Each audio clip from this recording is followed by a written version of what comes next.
Ako po si Mark, 32 years old. Isa rin po ako sa mga masugid niyong tagapakinig. At heto, nahikayat din po akong ipadala ang kwento ng buhay ko. Nagsimulang lahat ng ito nung nanliligaw pa lang ako sa naging asawa ko na si Nadine.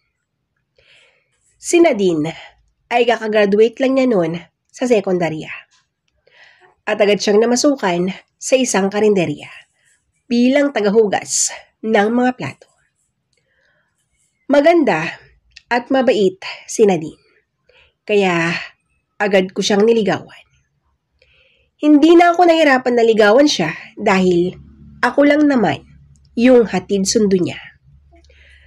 Namamasada kasi ako that time at yun na nga, naging kami ni Nadine.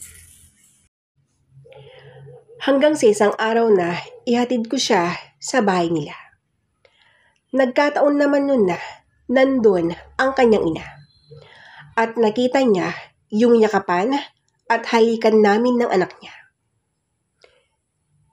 Nagulat at talagang hindi ko inasahan yung sasabihin ng kanyang ina. Hoy, kung gusto mong asawahin ang anak ko, pwede ba? Kunin mo naman sa magandang paraan. At kung gusto nyo, pwede na kayong mag-asawa.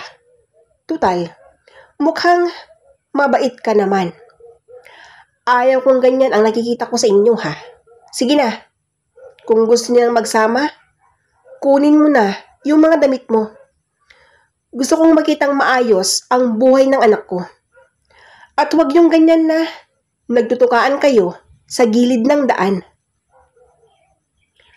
Ang galit na sambit ng kanyang ina. Ma, bakit ganyan ang sinasabi mo? Ayaw ko pang makipag-asawa, no? Ang sagot naman ng GF ko. Ha? Ayaw mo pang makipag-asawa? Nadine, pero tingnan mo, ganyan ang ginagawa ninyo. Nagikipaghalikan sa gilid ng daan.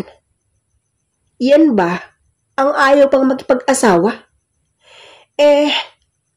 Halatang nag-e-enjoy kayong nagtutukaan dyan. Bakit? Gusto mo bang matulad ka sa akin? Gusto mo bang maranasan ang mahusgahan? Gusto mong mabuntis ka din at manganak na isang dalaga? Anak, ayaw ko nang muling maulit ang mga nangyari sa akin. Ayaw kong sumunod ka sa yapak ko. Tingnan mo ngayon. Hindi ko na alam kung nasaan ang papa mo. Dahil nung nalaman niyang buntis ako, hayun, biglang naglaho. Nawala na siya na parang bula. Kaya, ikaw lalaki, tawagin mo ang mga magulang mo. Pag-uusapan namin ang tungkol sa inyong dalawa ng anak ko. Ayaw kong madihado ang anak ko. Ayaw kong maulit sa kanya ang nangyari sa akin noon. Kaya bukas na bukas din, ang gusto ko, kasama mo na ang mga magulang mo. Nagkakaintindihan ba tayo? Ha? Lalaki? Ang galit na sambit ng kanyang ina. Sa mga sinabi ng kanyang ina, kinabahan at talagang natakot ako ng sobra. Dahil hindi ko inaasahan na ganon ang sabihin niya. Opo, tita, makakaasa po kayo. Bukas na bukas din, pupunta ako rito at kasama ko na yung mga magulang ko. Yan na lang ang tanging naisagot ko noon. Dahil sa sobrang takot ko. Pagkatapos ang pag-uusap na yon, agad na akong umuwi. Kinausap ko ang mga magulang ko. Si mama ang unang nakita ko. Kaya agad kong hinanap ang papa ko. At ang sabi ko, Ma, nasaan po si papa? Gusto ko sana kayong kausapin. Ang sabi ko. Oh, anak, anong nangyari sa'yo? Bakit ganyan ang itsura mo? May nabangga ka ba? May nakaaway ka ba? May nangyari bang hindi maganda? Ang nag-aalalang tanong ni Mama. Ma, kalma lang. Relax muna kayo. Wala akong nabangga. Ayun nga lang, may pangyayaring hindi ko inaasahan. Ganito kasi yun. Kaninang inihatid ko kasi yung GF ko. Hindi ko inaasahan na nandun yung ina niya. At yun. Alam ko na yan. Ang boses ng aking ama. Nakakarating lang niya galing sa bahay ng kumpare niya. Alam mo anak, ganyan din ako nung time na may nangyari sa amin ng mama mo. Natakot ako nun. Alam mo, nakikita ko sa'yo ang reaksyon ko nun eh. Natiklo ba kayong magkapatong ng GF mo? Ang natatawang tanong ni Papa. Pa, grabe naman kayo. Hindi pa naman kami magkapatong eh. Wala pang nangyari sa amin. Kaya lang, yung mama ni Nadine, kung umasta, akala mo naman kung anong nangyari sa anak niya. Ayun, naghalikan at nagyakapan lang kami sa gilid ng daan. Hindi namin inaasahan na makikita kami ng ina ng GF ko. Kaya yun, ang sabi niya, pag-uusapan daw ninyo ang tungkol sa amin. Ayaw daw niyang madihadong anak niya. Ang gusto pa niya, pupunta daw kayo bukas dun sa bahay nila. At pag-uusapan daw ninyo ang tungkol sa amin. Ang sagot ko naman. Ay nako anak, yun lang ba ang gusto niya? Anak, walang problema. Dahil naintindihan namin siya, babae ang anak niya. Kahit sinong magulang, ganyan din ang magiging reaksyon nila.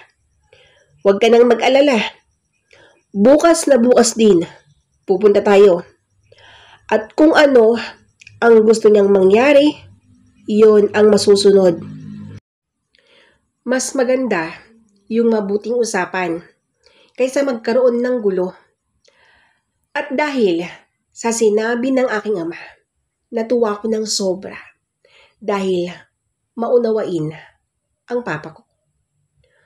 Wala na akong iisipin pa.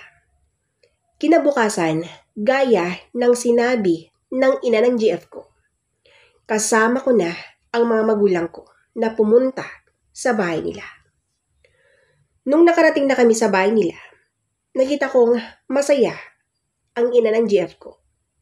Sabay sabing, Iho, buti naman at kasama mo na ang mga magulang mo. Hali kayo, tuloy kayo, pasok, ang sabi nito. Pumasok na nga kami sa loob ng bahay nila at naging maayos ang pag-uusap namin. Gaya ng sinabi ng ama ko, sinunod na namin ang gusto ng ina ni Nadine. Gusto niya kasing magsama na kami bilang mag-asawa dahil natakot daw siyang biglang lumobo ang tiyan ng anak niya. Hindi na tumutol ang mga magulang ko noon dahil ayaw nila ng gulo. At mula nung araw na yun, dun na nga ako tumira sa bahay ng GF ko. Sa unang gabi namin, hindi ako naging masaya. At sobra akong nadismaya. Dahil natuklasan ko lang naman na hindi naman pala malinis ang naging asawa ko na si Nadine. Parang napikot lang ako. Oo, hindi na siya kasing linis gaya ng iniisip ko. Ang naging asawa ko na si Nadine ay hindi na siya birhen. Huli na nung nalaman ko ito. At dahil sa natuklasan ko, naging malamig na ang pakikitungo ko sa asawa ko. Hanggang sa natuto na akong uminom ng alak dahil sa problemang hindi ko kayang sabihin kahit kanino. Mark, napapadalas ng pag-inom mo at madalas ka nang umuuwing wala na sa oras. Bakit ka ba nagkakaganyan? Ang tanong ni Nadine. Nadine, kung ano ang napapansin mo, parang awa mo na. Hayaan mo na lang ako. Gusto ko lang maglibang. Sige, matutulog na ako. Ang sagot ko sa kanya. Ang bastos mo Nasa loob ka ng bahay namin. Kaya pwede ba? Pag kinakausap kita, huwag na huwag mo akong tatalikuran. Matuto kang rumespeto. Ang sigaw nito. Ganun ba yun? Nadine? Respeto ba ka mo? Bakit ikaw? Meron ka ba nun? Tanungin mo muna ang sarili mo bago mo sabihin yan sa akin. Maiwan na kita. Mag-uusap na lang tayo sa mga susunod na araw. At dapat, nakahanda ka na sa araw na mag-uusap tayo. Dahil tiyak na hindi mo magugustuhan ang sasabihin ko sa iyo. Ang turan ko. Iniwan ko na nga si Nadine at nakita kong nakatayo pala ang ina niya sa di kalayuan. Mark, ano to? Bakit ba kasi nakakaganyan ka? Ang tanong naman ng kanyang ina na si Mama Lisa. Ma, hayaan niyong kami na lang ni Nadine ang mag-aayos nito. Ayaw kong madamay kayo. Away naming dalawa to. Ang sagot ko. Hahayaan? Hindi naman pwede yun. Nandito kayo sa poder ko. Kaya, hindi ko pwedeng hayaan na maging ganyan kayo. Kaya ka ba nagkakaganyan? Dahil sawa ka na sa anak ko? Alam ko na yung mga ganyang pag-uugali Pag nakuha na ang gusto, hayan, magbabago na lang bigla. Tapos, pag tinatanong, ang dami-daming sinasabi. Kung sawa ka na, Mark, kausapin mo na kami ng maayos. Hindi ganito ang ginagawa mo. Ang galit na sambit ng kanyang ina. Ma, alam kong kampihan mo ang anak mo. Dahil anak mo yan Mas mabuti na lang pong hayaan nyo na lang kung ano po ang napapansin ninyo. Maayos din siguro ang isyong ito.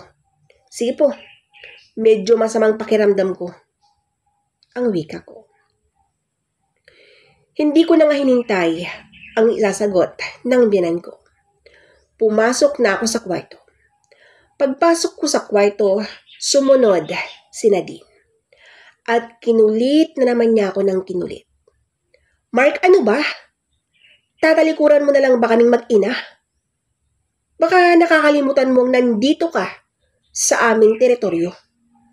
Konting respeto at hiya naman Kahit wag na sa akin, sa ina ko na lang, pwede ba? Huwag mong bastusin ang mama ko. Gusto kong malaman ang dahilan kung bakit ka nagkakaganyan. May babae ka na ba? Totoo ba ang sinabi ni mama na sawa ka na sa akin? Ang sigaw ni Nadine na siyang nagpainit sa aking ulo. Nadine, pwede ba? Huwag mo naman akong sagarin. Huwag mong sagarin ang pasensya ko. Sinabi ko na sa'yo, di ba? Mag-uusap na lang tayo sa mga susunod na araw. Bakit? Mahirap bang intindihin ang sinabi ko? Ganyan na ba kakitid ang pangunawa mo? Alam kong naintindihan mo ang sinabi ko dahil hindi naman ibang lengguwahe yun. Sa pangalawang pagkakataon, nahilingin ko to sa'yo. Sana maintindihan mo na, Nadine. Nagiiusap akong iwan mo muna ako dahil gusto kong magpahinga. Gusto kong mag-isip ng maayos. Pwede ba, Nadine? Ang turan ko. Gusto mong mag-isip? Bakit? Iniisip mo ba yung babaeng ipinalit mo sa akin? Iniisip mo kung kailan mo ako iiwan? Bakit? Nakahanap ka na ba ng mas higit sa akin? Ha? Mark? Ang galit na sambit nito. Pwede ba, Nadine? Huwag kang praning. Alam mo, sana nga may babae na lang ako para iwan na kita. Pero wala eh. Hindi ako gaya ng iniisip mo, Nadine. Matanong na kita. Talaga bang wala kang gustong sabihin sa akin? Or wala kang aaminin? Ang wika ko. Ewan ko sa'yo, Mark. Hindi ko alam kung bakit ka nagkakaganito at kung bakit ganyan yung mga sinasabi mo. At ano naman ang aaminin ko, aber? Ang supladang sagot naman niya. Sige, kung ayaw mong umamin, ako na lang ang magsasabi sa'yo. Nakakahiya naman. At sana, umamin ka na kung sino nga ba talaga ang unang lalaki sa buhay mo. Alam mo, hindi ko inaasahan na tira-tira ka na pala ng ibang lalaki. Yung mama mo naman kasi, akala mo kung sinong umastang napakalinis ang anak niya. Yun pala, wasak na ang iniingatan niya. Ang pagkakaalam mo siguro, hindi ko malalaman ang totoo. Nadine, hindi ako bagong panganak.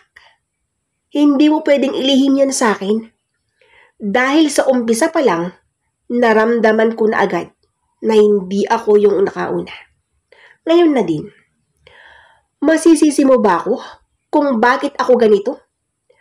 Alam mo bang masakit yan sa akin bilang isang lalaki? Dahil nagpanggap ka at paminikot ang ginawa ninyong mag-ina. Nakakainis lang yung reaksyon ng mama mo eh. Akala mo naman, isa kang platong mamahalin na dapat ingatan at huwag hayaang masira. Ngayon, nalaman mo na ang dahilan kung bakit ako ganito. Ikaw na sana ang magsabi sa mama mo. Sabihin mo sa kanyang dahilan kung bakit ako nagkakaganito para tumigil na siya. Ang galit na wika ko. Mark, please lang naman oh. Sandali lang. Huwag naman sanang ganito. Pag-usapan natin to. Total, mahal mo naman ako, di ba? Kaya sige na, patawarin mo na ako. Ganito kasi yun. Yung lalaking nakauna sa akin nun, wala na siya. May asawa na. Hindi ko alam na may asawa na pala yung loko. Huli na nung nalaman kong pamilyado na pala siya. Sa katunayan, hindi alam ni mama ang tungkol sa kanya. Sa labas ako nakikipagkita nun. Hindi pa nakikita ni mama ang lalaking yun. Dahil ayaw niyang ipakilala ko siya. Mark, sorry na. Ang sagot na din. Sorry? Bakit? Sa tingin mo ba, ganun lang kadali ang lahat? Nadine, niloko mo ko at hindi lang ako. Kaming lahat. Tapos, sorry lang ang kaya mong sabihin ngayon? Alam mo, wala nang dahilan para magsama pa tayo. Hindi ko kayang magpanggap na din at mas lalong hindi ko na kayang pilitin pa ang sarili kong makisama sa'yo. Tama na. Tuldukan na natin to. Ang wika ko. Masama ang loob ko kay Nadine. Kaya nagpasya akong pumunta muna sa tabing ilog. Ayaw kong magipagtalo pa sa kanya. Ayaw kong mas lalo lang lumala ang sitwasyon. Palakad-lakad ako sa tabing ilog hanggang umabot ako ng gabi. Ayaw kong umuwi sa bahay namin at mas lalong ayaw ko pang bumalik sa bahay nila Nadine. Maya-maya pa ay naramdaman kong may humawak sa aking balikat. Narinig ko ang lahat, Mark. Pasensya ka na ha. Hindi ko alam na hindi na pala malinis ang anak ko. Naintindihan kita. Ramdam ko yung galit at ganoon na rin yung kirot dyan sa puso mo. Hindi ko kinukonsinti ang ginagawa ni Nadine. Kaya, kung gusto mong umalis, ikaw ang bahala. Hindi kita pwedeng pigilan. Dahil karapatan mo yan. Hindi kita pwedeng itali sa anak ko. Lalo na, at napatunayan mong niloko ka niya. Ang sambit ni Binay. Ma, salamat ho. Dahil naintindihan niyo ako. Kung sinabi lang ni Nadine ang nakaraan niya, siguro matatanggap ko pa siya. Pero wala eh. Naging kampante siya. Hinayaan niya ako mismo ang makatuklas noon. Ang sagot ko. Sa pag-uusap namin ng biyanan ko, pakiramdam ko, gumaan ang loob ko kahit papano. Sabay na nga kaming umuwi noon. At mula nung nag-usap kaming naging maayos na ang samahan namin. Itong si Nadine lang ang talagang problema namin. Pagkalipas ng 5 buwan, kahit ganun yung natuklasan ko, tinuloy pa rin namin ang kasal dahil mahal na mahal ko si Nadine. Pagkatapos ang aming kasal, ang alam ko noon, magbabago na siya. Pakiramdam ko kasi, mas lalo pang lumala ang mga ginagawa niya. Mahilig kasi siyang gumimik. Lumabas ng gabi, nagkikipagsabayan sa mga kaibigan niyang patapon ang mga buhay. Kinausap na siya ng mama niya, pero hindi pa rin nagbabago. Binabaliwala niya ang lahat. Hanggang sa ako na yung napuno. Kinausap ko na siya ng masinsinan. At ang sabi ko, Nadine, kailan mo ba babaguhin ang buhay mo? Wala ka bang planong ayusin ang buhay mo? Yung mga ginagawa ng mga kaibigan mo, yun din ba ang gusto mo? Alam na alam mong gusto ko nang magkaroon ng anak.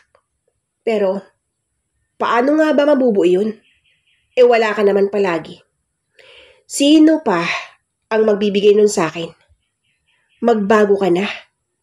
Habang hindi pa huli ang lahat. Ang wika ko. Ha? No way, Mark. Wala sa plano ang pagbabago na sinasabi mo. For what? Para saan pa ang pagbabago na yan? Masayang-masaya ako sa ginagawa ko ngayon para sabihin ko sa iyo. At sa buhay na meron ako ngayon. Ayaw ko nang ibahin ang nakasanayan ko. Ikaw, kung gusto mo nang umalis, hindi kita pipigilan. Huwag mo lang sanang pakialaman ang buhay na meron ako. Mas gugustuhin ko pang ikaw ang mawala kaysa yung mga kaibigan ko. Siya nga pala, may outing kami ha. Huwag mo na akong hintayin. Hindi ko alam kung kailan ang balik namin. Ang sambit ni Nadine. Pagod na akong intindihin ang ugaling meron siya. Kaya, hinayaan ko na lang sa mga gusto niyang gawin sa buhay niya. Umalis nga si Nadine at kami lang ng biyanan ko ang naiwan sa bahay. Mark, iho, anong plano mo ngayon? Ang tanong ng biyanan ko. Plano? Ma, sa ngayon, wala pa eh. Blanco pa talagang isip ko. Hindi ko nang alam kung anong gagawin ko sa asawa ko. Ang sagot ko. Alam mo, Mark, sinukuan ko na rin ang anak kong yun. Sobrang tigas ng ulo. Hindi lang naman ikaw ang nai-stress dun eh. Pati ako. Teka, bakit nga pala tayo magpapaka-stress sa kanya? Kung ayaw naman niyang tulungan ang sarili niya. Ang wika nito. Tumayo si mama at pumunta sa kusina. Pagbalik niya, may dala-dala na itong alak at pulutan. Oh, heto ang sagot sa problema natin. Mark, nag-e-enjoy ng anak ko sa piling ng mga kaibigan niya. Hindi naman siguro malaking kalabisan at kasalanan kung mag-e-enjoy rin tayo. Ang masayang wika nito. Nag-inuman nga kami noon At dito na naalala ni Bianan ang naging buhay niya. Kung bakit at paano nabuo ang anak niyang si Nadine. Alam mo, Mark, parang nakikita ko ang sarili ko kay Nadine. Ganyan na ganyan din ako noon eh. Matigas din ang ulo ko. Hanggang nakilala ko ang ama niya. Kaya lang, malas talaga. Dahil tinawalan niya akong parausan. Ikakasal na pala yung loko nun. Nakilala ko sa bar din yun. Nag-iisa lang siyang umiinom. Nilapitan ko at nagkasundo kaming lumabas. Patapon na rin ang buhay ko nun eh. Kaya yun, sumama ako sa kanya. Kahit hindi ko pa siya gaanong kilala. Pumunta kami sa hotel. At dito nangyari ang lahat. Paulit-ulit na ganon ang ginagawa namin. At nung nabuo na itong si Nadine, sinabi ko sa kanya. Nung nalaman niyang buntis ako, dito na niya sinabing ikakasal na pala siya.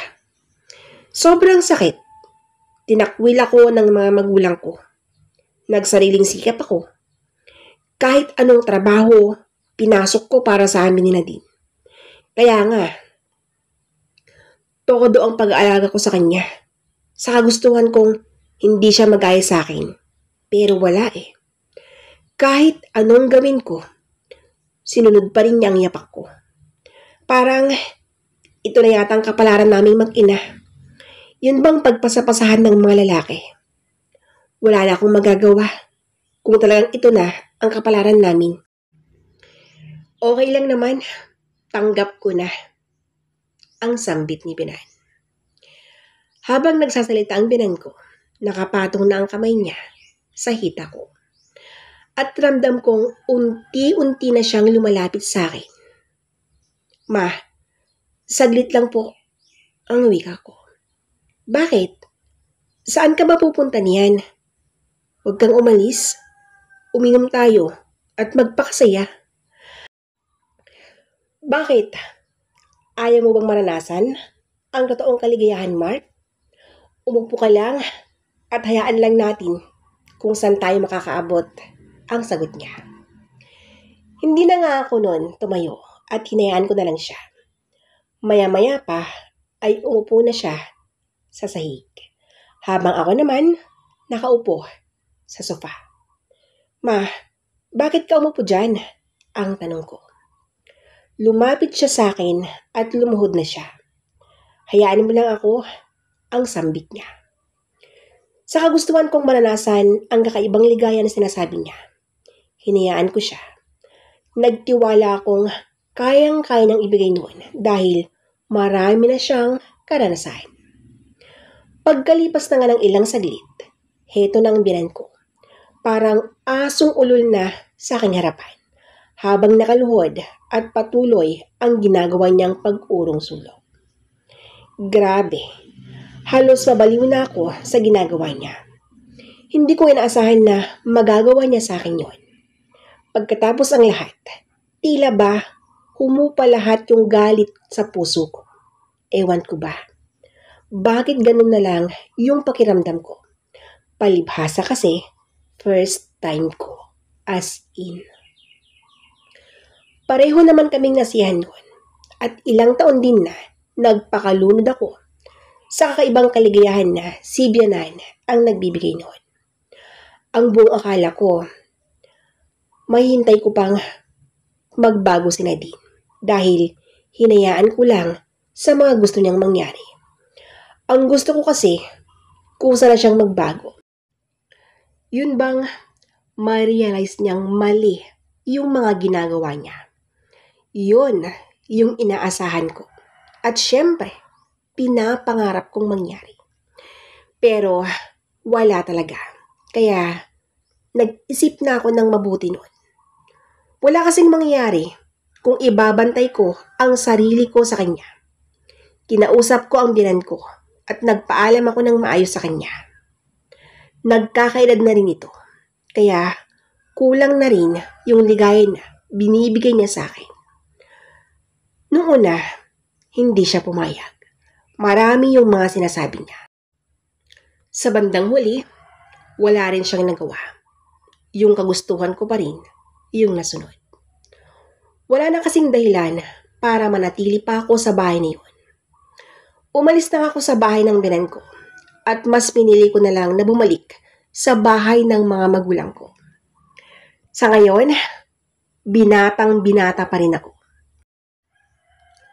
Tila ba wala na sa isip ko ang makipag-asawa pa. Dahil inalagaan ko na ngayon yung mga magulang ko. Mabubuhay naman siguro ako kahit walang asawa. Ang mahalaga, naranasan ko naman kung paano lumigaya.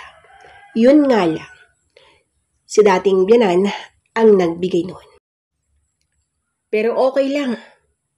Tanggapin ko na lang yung katotohanan. Ito na siguro ang kapalaran ko. Ito na ang kapalaran ko. Hindi na magipag-asawa pa kahit kailan. At dito ko na po winawakasan ang istorya ng buhay ko. Lubos na nagpapasalamat at gumagalang, Mark.